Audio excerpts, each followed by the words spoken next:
Bonjour à toutes et bonjour à tous, bienvenue sur objectivemoto.com pour un nouvel essai. La marque Icon, je ne vous la présente plus, ça fait déjà un petit moment maintenant qu'on travaille avec cette marque. Pour cette année 2019, il y avait plusieurs nouveautés qui avaient été présentées, dont une tenue sport cuir, mes amis. Mais je ne l'ai pas. Et non, c'est toujours évidemment nos partenaires qui ont en général le plaisir de nous proposer de l'équipement. Mais je vous rassure, j'ai de quoi vous montrer aujourd'hui plusieurs produits de chez eux. Le casque ici, c'est le Airform de chez Icon.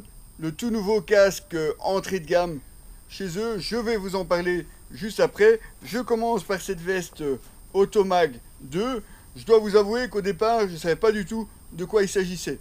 J'ai juste donné ma taille, le coloris, je ne l'ai pas choisi, voilà ce que j'ai reçu.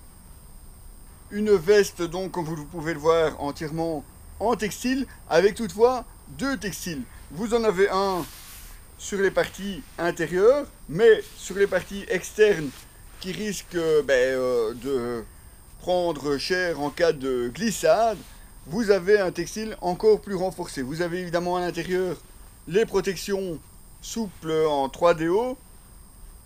Sur les manches, et bien, comme vous pouvez le voir, vous avez même la possibilité ici d'une aération ici en bas de la manchette. Vous avez deux réglages ici. Vous avez sur l'épaule, enfin du moins sur le côté ici, un grand placard en caoutchouc, mais qui ne gêne pas du tout quand on roule. Vous avez en plus des ouvertures pour la ventilation ici sur le devant. Aussi surprenant, vous avez ici à l'intérieur de la manche, vous avez ceci.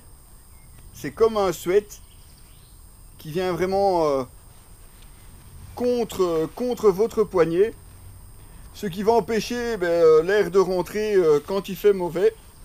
De ce côté-là, c'est pas mal. En plus, ça tient vraiment bien la veste contre votre poignet. Pas besoin d'autres pattes de serrage. C'est aussi très pratique quand on met des gants un petit peu plus longs. Ça rentre directement dans le gant. De ce côté-là, un bon point. On retrouve forcément à l'arrière aussi deux ouvertures pour la ventilation. Ça, c'est quand il fait plus chaud. Vous avez en réglage sur le côté une boucle comme ceci. C'est comme un casque. C'est comme les boucles micrométriques. Tout simplement. Deux poches à l'extérieur, fermables toutes les deux par un zip. À l'intérieur, vous avez une poche portefeuille ici dans le rabat. Ce qui est un peu plus surprenant, c'est qu'en général, vous avez une poche extérieure ici pour le téléphone ou sous un rabat ou directement à l'extérieur. Ici, vous serez obligé d'ouvrir la veste pour y accéder. Vous avez même une doublure thermique, comme vous pouvez le voir ici, amovible, bien entendu.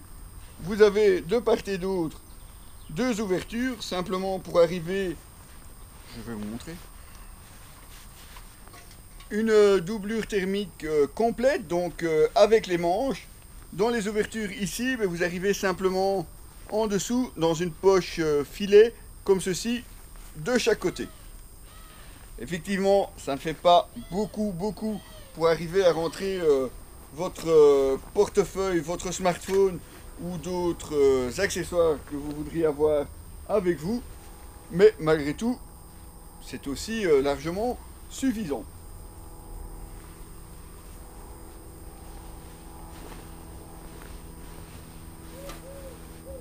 Contrairement au Squalborn et Varial que j'ai pu vous présenter avant, dans celle-ci, la petite médaille par contre a disparu. Bon, c'était un petit plus, je vous l'accorde, mais malgré tout, une attention que j'avais appréciée.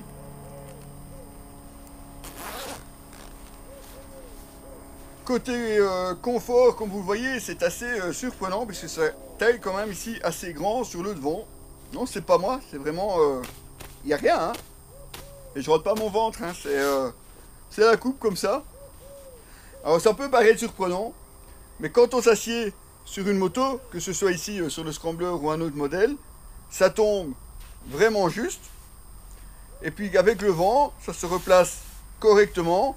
Il n'y a pas de vent qui passe, il n'y a même pas de pluie. Alors normalement, c'est pas une veste qui est prévue pour rouler toute l'année. Malgré la doublure thermique, elle n'est pas censée, enfin elle n'est pas en tout cas répertoriée comme 100% étanche. Et pourtant, je vous assure qu'elle a pris quelques pluies sur le dos. Et heureusement pour moi, je suis resté au sec malgré tout. Donc peut-être pas 100% hiver, mais pour pouvoir affronter aussi bien le printemps, l'été que l'automne, voilà une veste qui pourrait vous plaire avec différents coloris. Je vous les mettrai bien entendu sur l'article que vous retrouvez sur notre site www.objectif-moto.com. En tout cas, moi, je l'apprécie, elle est assez confortable, le maintien des manches est assez serré et ça c'est aussi très agréable. Voilà une veste somme toute assez basique entre guillemets, mais malgré tout technique dans la conception. Et puis j'aime bien la porter quoi, c'est l'essentiel non?